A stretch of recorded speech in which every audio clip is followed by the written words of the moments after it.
Allah Ta'ala dit dans le Coran honoré au sujet du prophète sallallahu alayhi wa sallam, ce qui signifie « Tu as certes un comportement éminent ».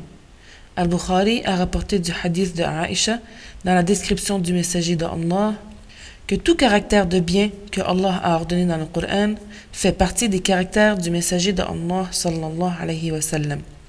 D'après Aïcha, que Allah l'agrée, lorsqu'elle a été interrogée au sujet du comportement du messager d'Allah, elle a dit « Il n'était pas vulgaire, et n'était ni de ceux qui recherchent la vulgarité, ni de ceux qui crient dans les marchés.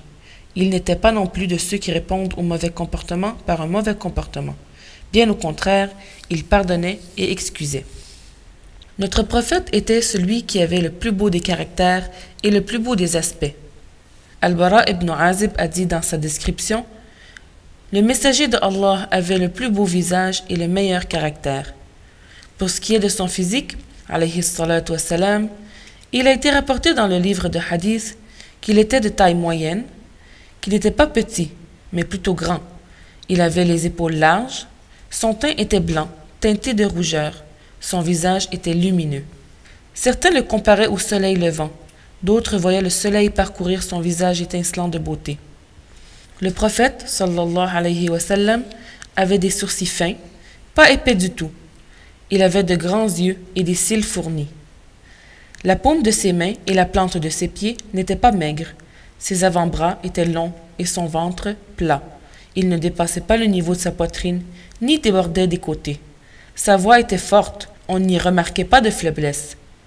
Dans le blanc de ses yeux, il y avait de fins traits rouges qui ne faisaient qu'ajouter à sa sublime beauté.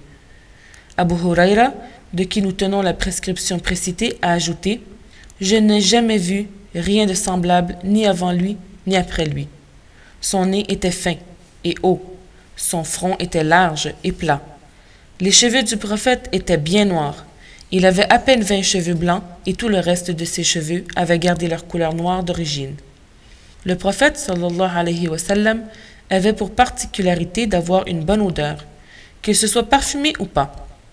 Un des compagnons, du nom de Uqba ibn Razwan, avait eu un jour une maladie de la taille d'une pièce d'un dirham. Il se frottait beaucoup à cet endroit, et cela l'angoissait et le dérangeait sérieusement.